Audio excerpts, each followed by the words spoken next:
নমস্কার। উজানের ইউটিউব চ্যানেলে সবাইকে স্বাগত। আমাদের আজকের টপিক বিদ্যাসাগর। 19 শতকের বাংলাদেশে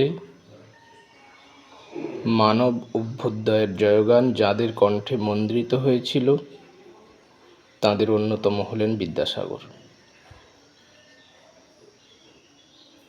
জন্ম 1820 খ্রিস্টাব্দ। বিদ্যাসাগর যখন জন্মগ্রহণ করছেন তখন বীরসিং যে গ্রাম, সেই গ্রাম ছিল হুগলি জেলার অন্তর্ভুক্ত। এই গ্রাম পরবর্তীকালে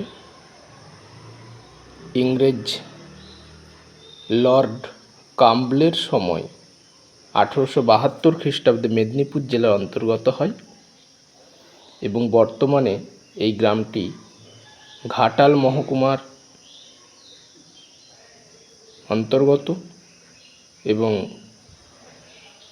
পশ্চিম মেদিনীপুর জেলার মধ্যে রয়েছে। আমরা বিদ্যাসাগরের জীবনের একটি গুরুত্বপূর্ণ বিষয় যা অনেকেরই অজানা, সেই বিষয়টি আলোচনা করব। তা হলো বিদ্যাসাগরের জীবনে বিধবা বিবাহকে কেন্দ্র করে এক দারুণ সমস্যা এসেছিল, কিন্তু বিদ্যাসাগর পিছু হটেননি। বিদ্যাসাগর ছেড়ে দেবার পাত্রও ছিলেন না, তিনি এগিয়ে গেছেন।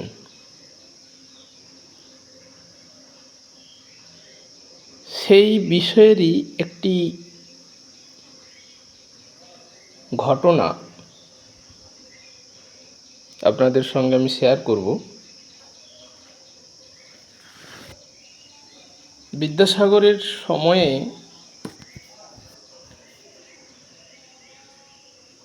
কলকাতা বিশ্ববিদ্যালয়ের ভাইস চ্যান্সেলর ছিলেন গুরুদাস বন্দ্যোপাধ্যায়, প্রথম বাঙালি ভাইস চ্যান্সেলর, এটা মনে রাখতে হবে। এই গুরুদাস বন্দ্যোপাধ্যায়ের মা বিদ্যাসাগরের খুব শুভানুধ্যায়ী একজন মানুষ ছিলেন, শুভাকাঙ্ক্ষী মানুষ ছিলেন। সেই বৃদ্ধা মা জীবনের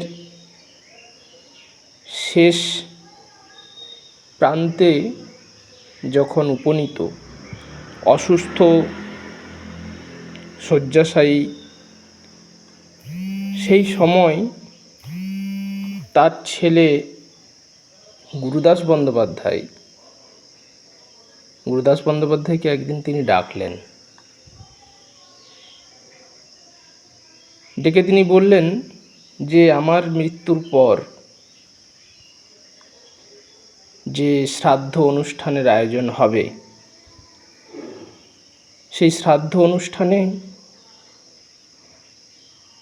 তুই সবাইকে ডাকবি, আমি এ কথা জানি। তোর অর্থ আছে, তোর পরিচিতি আছে, কিন্তু বাবা সেই অনুষ্ঠানে বিদ্যাসাগর যেন আসে।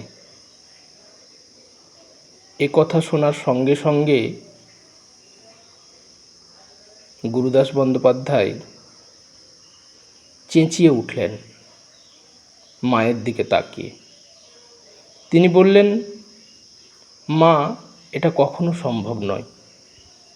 তার কারণ, গুরুদাস বন্দ্যোপাধ্যায় বিধবাদের বিয়ে হোক এটা চান না।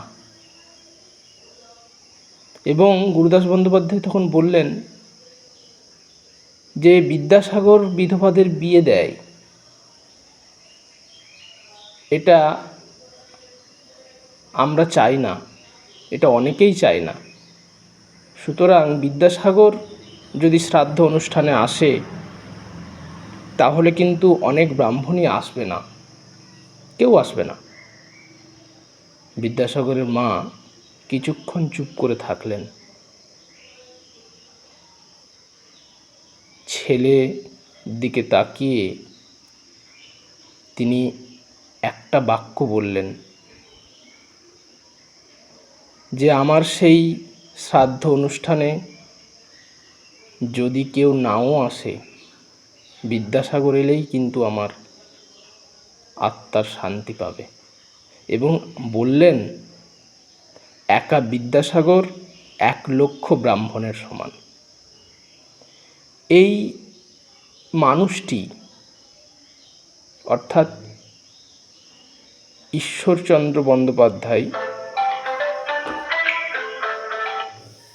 পৈতৃক নাম বিদ্যাসাগর নামে পরিচিত।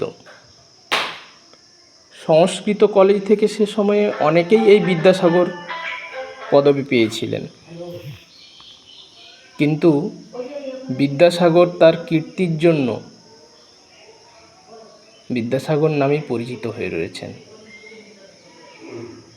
এখানেই তিনি সার্থক। এই বৃদ্ধার অন্তরে তিনি স্থায়ী আসন লাভ করতে পেরেছেন তার মহানুভবতা, চারিত্রিক দৃঢ়তা এসবের জন্য। আজকে আমরা তার জন্মের 200 বছর পেরিয়ে গিয়েছি।